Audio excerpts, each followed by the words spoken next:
मेरे दोस्तों, आपका स्वागत है हमारे YouTube चैनल पर। सभी के मंगल की कामना करते हुए, जैसा कि हमारा प्रयास होता है, पंचदशी का श्रवण कर रहे हैं, जिसका पंचभूत विवेक प्रकरण चल रहा है। महाराज जी के श्रीमुख से हम सब मिलकर श्रवण कर रहे हैं। पुनः पुनः सभी के मंगल की कामना करते हुए आइए आज पुनः श्रवण करें महाराज जी के श्रीमुख से।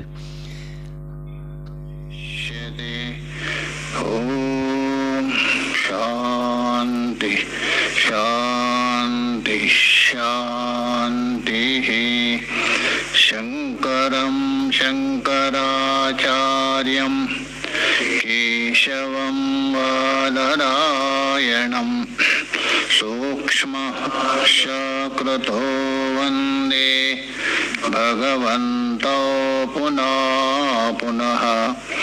ईश्वरो गुरुरात्मेति मूर्तिभेदविभागिने व्योमवद्व्याप्त दक्षिणामूर्तये नमः।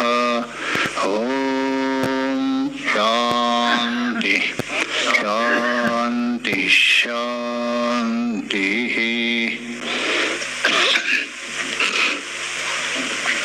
हम लोग पंचदशी के द्वितीय प्रकरण को लेकर विचार कर रहे। अभी तक ये विचार हुआ, ये जो साक्षी है वो निष्प्रपंच है। आकाश आदि सारा प्रपंच से रहित वो जो साक्षी है, उसका अनुभव किस समय में होता है? तुष्णि भाव में, निष्प्रपंच रूप से भान होता है। उसको प्रदर्शन करने के बाद माया के व्यापार न होने से तो सृष्टि के पूर्व में वो तत्व है सत तत्व, व्यापार रहित है, निराकुल है, अतः शांत है और प्रकाश स्वरूप। तो ये जो माया है उसका अनुभव क्यों नहीं होता है? माया तो उन्होंने कहा माया का अनुभव केवल कार्य के द्वारा होता है। कार्य के द्वारा ही उस परमात्मा की एक शक्ति है माया, इसको जाना जाता है। जैसा अग्नि की शक्ति है, कार्य के द्वारा ही उस शक्ति को पहचाना जाता है। उससे अतिरिक्त किसी प्रकार से कहाँ भी आप उस माया को अथवा शक्ति को नहीं पहचान सकते, केवल कार्य से ही जान सकते। पुनः वहाँ प्रश्न हो गया, अच्छा ये बताओ, उस परमात्मा की शक्ति तो आपने मान लिया, भले ही कार्यगम्य है, कार्य के द्वारा जाना जाता है, क्या वो सत है अथवा असत है? जो स्वीकार किया वो जो शक्ति, उसको सत मानते हो अथवा असत मानते हो? और यदि सत मानते हो, वहां भी दो विकल्प। परमात्मा की शक्ति को आपने क्या मान लिया? सत मान लिया। तो भी दो विकल्प, क्या परमात्मा से भिन्न मानते हो अथवा परमात्मा से अभिन्न मानते हो? तो यदि परमात्मा से भिन्न भी मान रहे, सत भी मान रहे, क्या होगा? क्या आपत्ति आएगी? तो ये आपत्ति आपका सिद्धांत हानि होगा, इसलिए यहाँ ग्रंथकार ने उसको उठाया नहीं। दूसरा, परमात्मा की शक्ति परमात्मा से क्या है? अभिन्न मानते हो। वो शक्ति क्या है? अभिन्न। यदि अभिन्न है तो परमात्मा की शक्ति कैसा कहेंगे आप? दोनों एक है ना, ये बनेगा नहीं। तो इसलिए प्रथम पक्ष बनेगा नहीं। कौन? हाँ, द्वैत का नहीं है। परमात्मा से भिन्न जो शक्ति वो सत नहीं है। द्वैत तो उसके अंतर्भूत आ गया, सत नहीं है। तो दूसरा कौन है आपका? परमात्मा की शक्ति सत नहीं है किंतु असत है। तो असत में भी दो विकल्प, एक तो अत्यंत असत वंद्या पुत्र और नर विषाण के समान है अथवा मिथ्या है, दो विकल्प किया था। तो उसमें जो प्रथम विकल्प को आगे खंडन कर रहे हैं। प्रथम विकल्प मतलब दूसरे में प्रथम लेना, या प्रथम का मतलब किसमें? दूसरे में। दूसरा कौन है? हाँ, परमात्मा की शक्ति असत है। तो असत का मतलब क्या? वो अत्यंत असत है अथवा मिथ्या है। तो प्रथम का निराकरण कर देगी। तत्र आद्यम पक्षम अनुद्य दूषयति। तत्र बोल तो वहां दो विकल्प किया था, उस दो विकल्प में भी दूसरे विकल्प में भी दो विकल्प किया ना। उसमें आद्य पक्षम का मतलब है तुच्छ, परमात्मा की शक्ति कैसी है? अत्यंत असत है। उस पक्ष को लेकर उसका अनुवाद करके दूषयति, उसको निराकरण कर रहे, दोष दे रहे। अच्छा, परमात्मा का शक्ति को आपने क्या मान लिया? असत मान लिया। असत का मतलब शून्य, यही हो गया ना। अत्यंत असत का ये शून्य हो गया, ये सिद्ध हो गया। अरे आप शून्य तो मान रहे, असत मान रहे, पीछे जो आपने कहा दिया वो भूल गए। पीछे उन्होंने जो कहा दिया था, जैसा आपका नाम रूप क्या है? ब्रह्म में कल्पित है, वैसा शून्य भी कल्पित है। पीछे कहा दिया था, उसको लेके उठा रहे, देख के स्मरण करवा रहे। श्लोक देख लीजिए। शून्यत्वमिति चेत् शून्यम् माया कार्यमितीरितम् न शून्यं नापि सद्याद्रेक तादृक् तत्त्वमिहेष्यताम्। तो प्रथम विकल्प को उठा रहे हो, दूसरे में जो प्रथम कौन है? तुच्छ अथवा असत अथवा शून्य, एक ही अर्थ है। तो शून्य मिति चेत मतलब असदिति चेत अथवा शून्य मिति चेत। अरे वेदांती जी, परमात्मा की जो शक्ति है वो कैसी है? शून्य है। अर्थात अत्यंत असत कहिए, शून्य कहिए, एक ही अर्थ। यहां तक पूरा पक्षी उत्तर दे रहे, शून्यम माया कार्यम इति ईरितम। ये आप 34वें श्लोक में देख लीजिए, 34 उत्तरार्ध में क्या कहा दिया? तीसरे चरण में देख लीजिए। शून्यस्य नाम रूपे च ततचेत, शून्य का नाम रूप भी ब्रह्म में कल्पित है, ये कहा दिया। शून्य का नाम रूप ब्रह्म में कल्पित है का, किंतु कार्य माना है क्या? नहीं। यहाँ तो जाके क्या मान रहे आप? असत मान रहे क्या? पीछे कहा दिया शून्य का नाम रूप ब्रह्म में कल्पित है, वह कार्य स्वीकार किया इसको, शून्य को। और यहाँ शून्य को क्या मान रहे? असत मान रहे। समझ रहे ना? वहां शून्य को आपने क्या माना? माया का कार्य माना था, तभी कल्पित है ना। जैसा सिद्धांत ने कहा दिया था, माया आकाश नाम रूप ब्रह्म में कल्पित है। किससे कल्पित है? माया के द्वारा। माया का कार्य होने से ब्रह्म में कल्पित है। ये किसने कहा था? सिद्धांति ने। तो उन्होंने कहा शून्य का नाम रूप भी वो भी कल्पित है, मतलब वो भी माया का कार्य हुआ क्या? नहीं, ये पहले कहा दिया था। वहां माया का कार्य बताया, यहाँ माया को क्या बोल रहे आप? शून्य बोल रहे। विरोध नहीं है, समझ रहे ना? विरोध। पहले माया का कार्य बताया आप, कहाँ? 34वें श्लोक में। और यहाँ जाके क्या बोल रहे? शून्य बोल रहे हैं।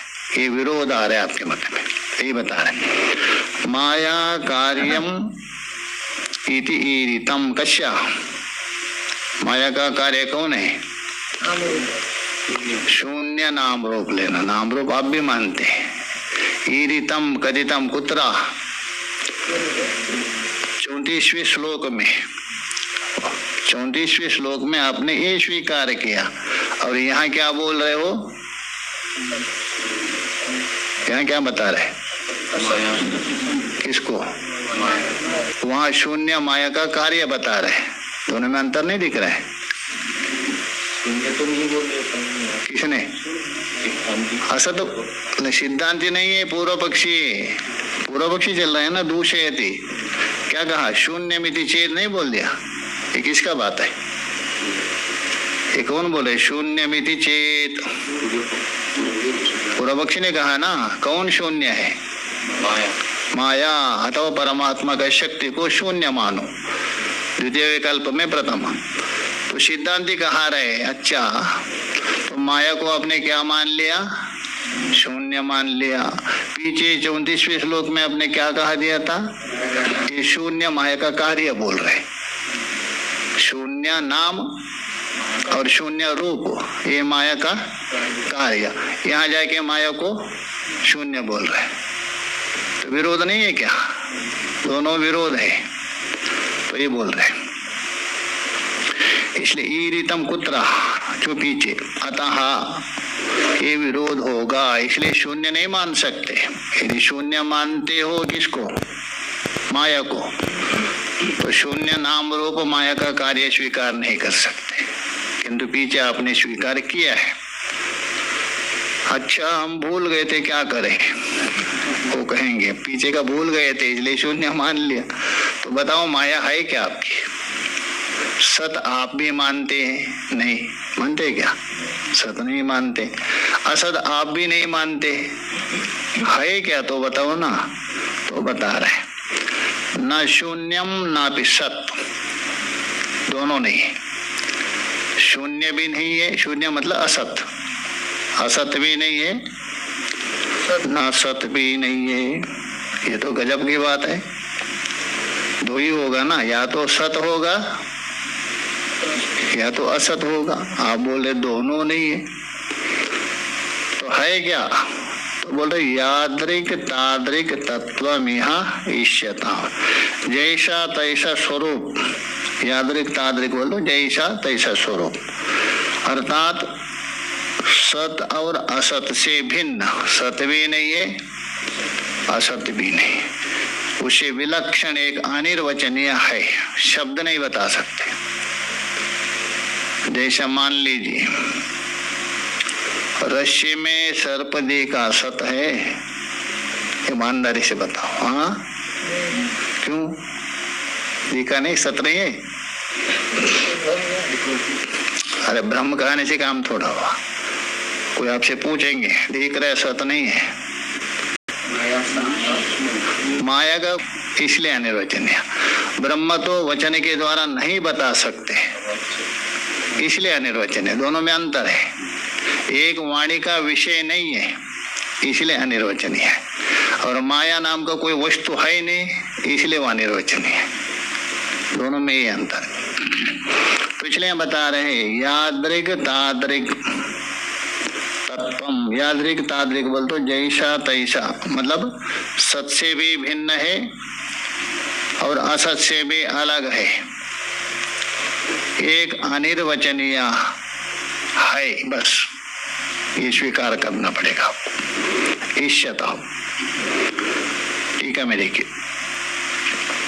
शून्य से की शक्ति के समान कार्य के द्वारा ही जाना जाता है, ये तो मान लिया।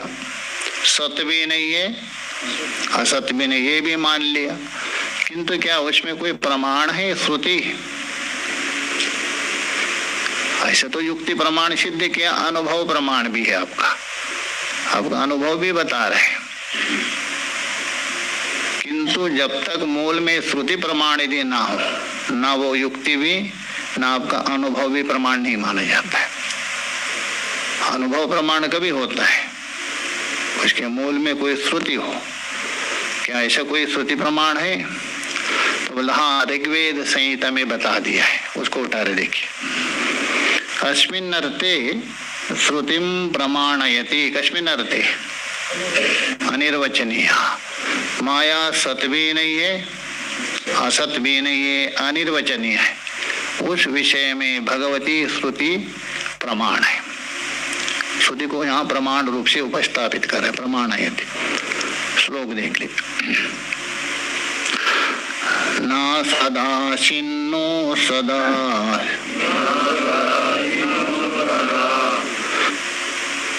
नहीं वहां दे। न सदाशी नो सदाशी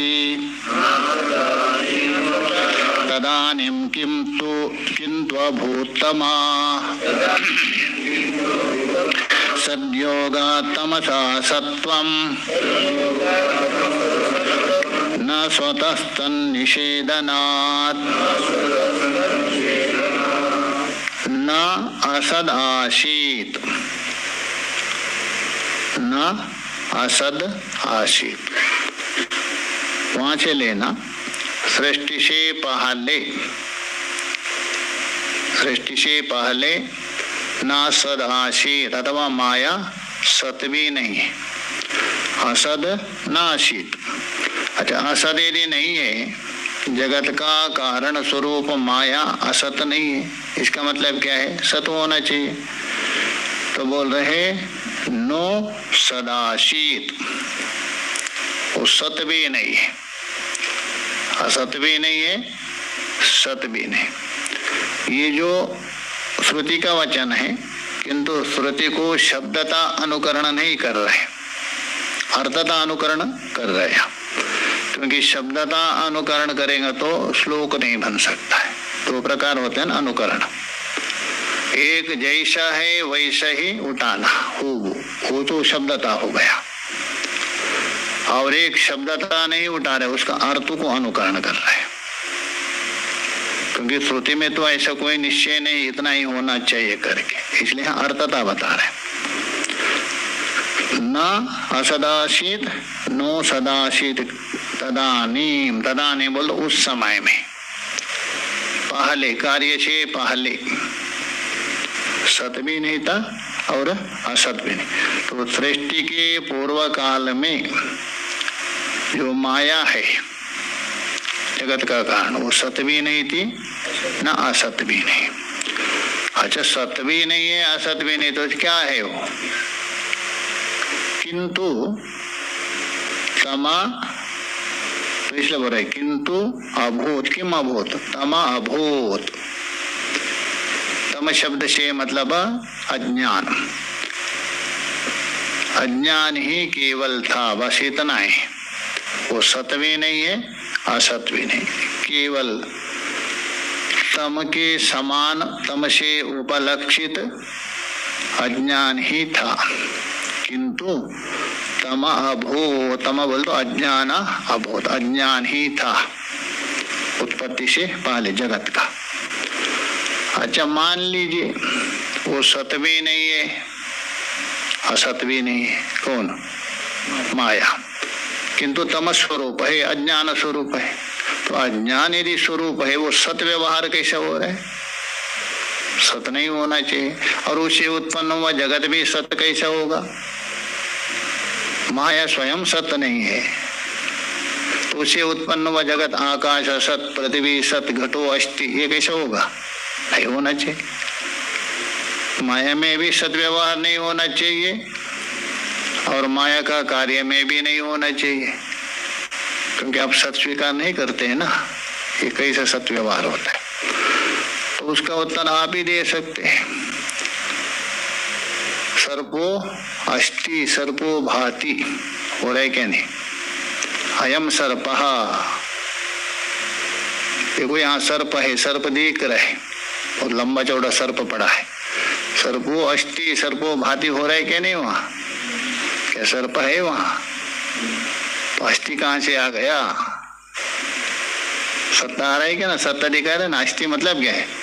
अयम सर्प अस्ति, यहाँ सर्प है, ये सत्ता कहां से आया? अधिष्ठान का सत्ता है। अध्यास है ना वो, सर्प क्या है? अध्यास। अध्यास का लक्षण क्या है?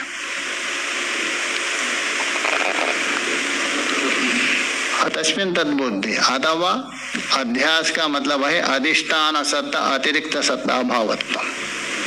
ऐसा तो ब्रह्म सूत्र में अलग किया, स्मृति रूपा पूर्वत्व दृष्टा परत्रावभाषा, इतना लंबा में बच जाएगी। अधिष्ठान सत्ता से अतिरिक्त सत्ता नहीं है बस। तो इसलिए वो सत आया कहाँ से? अधिष्ठान का। रज्जो अवचिन्न चैतन्य का जो सत्ता है उसके साथ तादात्म्य होने से उसमें प्रतीति हो रहा है। किसमें? सर्प में सत्ता है, रज्जो अवचिन्न चैतन्य का है, तादात्म्य होने से आया किसमें? सर्प में। अच्छा, लोहे ने जला दिया, चाय के द्वारा जीभ जल गई। वो जलाने का कहाँ से आ गया? क्या चाय जलाती है कभी? जल कभी जलाता है? बोलते तो है। और तवे ने जला दिया, चिमटे के द्वारा हाथ जला रहे, चिमटा कभी जलाता है? कहाँ से? अग्नि का जो उष्णत्व उसमें आया, उसमें जलाने की सामर्थ्य नहीं है। अग्नि के साथ तादात्म्य होने से वो जो उष्णत्व है, दाहकत्व है, चिमटे में, तवे में, चाय में आ गए, उसमें आरोप कर। वैसे ही यहाँ सत के साथ संबंध होने से किसका? उस माया का, अज्ञान का। उसे बोले सदयोगात तमसा, तमसा सदयोगात, तमसे उपलक्षित अज्ञान। उसका सत के साथ संबंध होने से सत्वम, उसमें भी क्या व्यवहार होता है? सत्वा, ये सत है व्यवहार होता है। जैसा अग्नि के साथ संबंध होने से लोहे ने जलाया व्यवहार होता है। वास्तव में लोहा जला नहीं सकता है क्योंकि अग्नि के साथ संबंध। वैसे ही यहाँ माया में सत्व प्रयोग हो रहा है। क्यों? सत के साथ संबंध होने से। न स्वतः, स्वतः न, स्वतः ना बोल तो स्वरूपता सत नहीं है वो। जैसा स्वरूपता लोहा जला नहीं सकता है, स्वरूपता जल भी जला नहीं सकता है। नहीं जलाता है, गर्म नहीं करता। बद्रीनाथ में जाइए, हाँ हाँ, वो भी ऊपर निकल के रखे है ना बाल्टी में कपड़े, 5 मिनट में ठंडा होता है। इसलिए स्वरूपता नहीं है। न स्वतः बोल तो वास्तविक में स्वरूपता माया में सत्ता नहीं। जैसा रस्सी में प्रतीयमान सर्प है उसमें स्वरूपता सत्ता नहीं है, वैसा है। तन निषेधनात्, क्योंकि उसका निषेध किया है। यदि स्वरूपता सत्ता हो, आप कितना भी निषेध कर दीजिए उसका बाद नहीं होता है। कितना भी निषेध कर, अग्नि उष्ण है, निषेध कर दे रहे अग्नि उष्ण नहीं है, उष्ण नहीं है, निषेध कर दीजिए। निषेध करने से कुछ बिगड़ेगा नहीं। हाँ, जल में जलाने का सामर्थ्य नहीं है, सत्व का निषेध किया उसमें। ठीक है, मैं देखिए कहां से आया करके। सदयोगात, जो सत है ना अधिष्ठान, उसके संबंध से यही सिद्ध होता है। जैसा आप संबंध करेंगे वही आपके अंदर गुण आता है। सत के साथ संबंध किया माया ने, माया में भी, लोक में भी सज्जनों के साथ संग करने से उसके अंदर भी सज्जन, दुर्जनों के संग करने से दुर्जनता आती है। तो इसलिए बोलो सदयोगात, सद बोल तो परमात्मा का जो सत्ता है उसके संबंध से। पुरा इत्यतः, तो पूछ रहे अच्छा उसको सत क्यों नहीं मानते हो? परमात्मा के द्वारा उसमें सत आ गया, स्वतः सत क्यों नहीं मानते? तो बोले तन्निषेधनात्, क्योंकि उसका जो वास्तविक सत्ता है तो निषेध किया है। सत नहीं है वो, असत भी नहीं है, सत भी नहीं, इसलिए उसका सत्ता नहीं है, परमात्मा का। आगे जो बता रहे हैं फलितम आह, अभी निचोड़ करके बता रहे हैं। तो यहाँ प्रश्न होता है, ठीक है, आपने परमात्मा की एक शक्ति मान लिया, परमात्मा की शक्ति, और वो सत भी नहीं है, असत भी नहीं, किंतु अनिर्वचनीय है। मान तो लिया ना आपने, तो यदि मान लिया मतलब परमात्मा से भिन्न हो गए, द्वैतापत्ति हो जाएगा, द्वैतापत्ति हो जाएगा। और लोक में भी देखा जाता है, शक्तिमान से शक्ति अलग है, उससे अलग काम होता है। ये सारे प्रश्न होने पर उसको निराकरण करने के लिए निचोड़ करके बता रहे। ठीक है, परमात्मा से भिन्न तो है, इसका मतलब द्वैत नहीं है। द्वैत कभी होता है, परमात्मा के समान ही कोई दूसरा सत्ता हो तभी द्वैत सिद्ध होगा। परमात्मा का सत्ता पारमार्थिक है, वैसे ही पारमार्थिक कोई और एक तत्व यदि हो तभी क्या है, द्वैत हो सकता है। इसका पारमार्थिक सत्ता तो है ही नहीं, इसलिए द्वैत कैसा होगा तो उसको बताने आ रहा। फलितम आहा, श्लोक देख लीजिए। अतएव द्वितीयत्वं शून्यवन्न हि गण्यते, नहि लोके चैत्र तच्छक्त्योर जीवितं लिख्यते पृथक्। अतएव, अतएव का मतलब है ये अनिर्वचनीय है, सत्ता इसमें है ही नहीं। अंतिम में बताया ना, वास्तव में उसमें सत्ता है नहीं, वो सत्ता आया किससे, सदयोगात, इसलिए सत्ता का अभाव होने से। अतएव द्वितीयत्वं शून्यवत द्वितीयत्वं नहीं गण्यते, जैसा शून्य है उसको क्या दूसरा मानते हैं क्या आप? शून्य है, अभाव, क्या परमात्मा से भिन्न द्वैत मानते हैं क्या? परमात्मा से भिन्न अथवा शून्य को मान लिया कि शून्य होने से द्वैत हो गए क्या? उदाहरण के लिए जहाँ यहाँ घड़ी है टेबल के ऊपर और घट का अभाव भी है, क्या द्वैत हो गया? नहीं है, कोई तो कहेंगे एक अभाव पड़ा है करके, वो अभाव को अलग मानते हैं ना, किंतु दो दिखाओ ना, कहाँ है घड़ी और घट का अभाव दिखाओ ना, उससे नहीं। अभाव संति सहस्राणि, अभाव कितना भी हो कोई आपत्ति नहीं।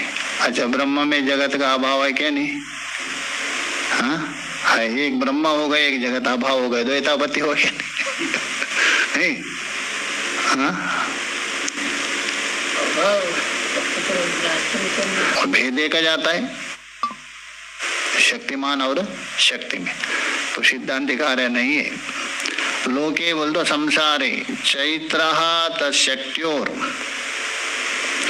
चैत्र नाम का व्यक्ति और उसकी शक्ति, उसका शक्ति बोल दो सामर्थ्य।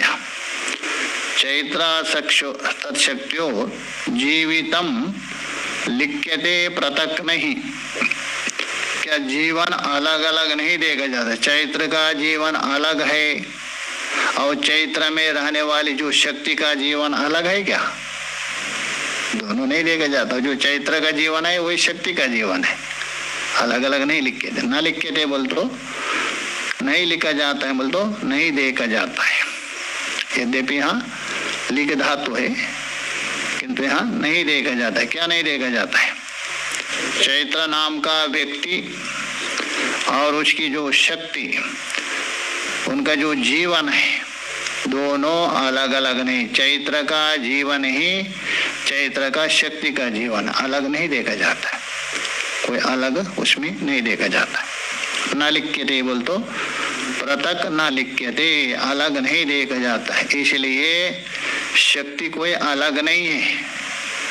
चैत्र को छोड़ करके शक्ति नाम का कोई वस्तु नहीं है। यदि है तो अलग दिखा दे ना। शक्ति बोल तो सामर्थ्य, आप भी लीजिए, आप और आपकी शक्ति, वो जीवितम न लिख्यते पृथक। जीवितम बोल तो उसका जीवन, चैत्र का जीवन और चैत्र में रहने वाली शक्ति का जीवन दो अलग अलग नहीं देखा जाता है। व्यवहार तो होता है, मेरी सामर्थ्य से मैं काम कर रहा हूं करके, दो अलग नहीं है। व्यवहार हो रहे, मैं ताकत से काम किया, आपके ताकत ने अलग किया और आपने अलग काम किया क्या? हाँ, दोनों एक है, किंतु व्यवहार हो रहे भेद, किंतु दो नहीं है वहां। तो इसलिए ना लिख के दे बोल तो अलग अलग नहीं लिखा जाता, बोल तो अलग अलग नहीं देखा जाता है। इसलिए व्यवहार भले ही हो रहे किंतु वहां सत्ता अलग नहीं, ये बता रहे। न लोकी इति दृष्टांत से समझा दिया। आगे का विचार हम लोग कल। ओम पूर्णमदः पूर्णमिदं पूर्णात् पूर्णमुदच्यते पूर्णस्य पूर्णमादाय पूर्णमेवावशिष्यते। ओम शांति शांति शांति।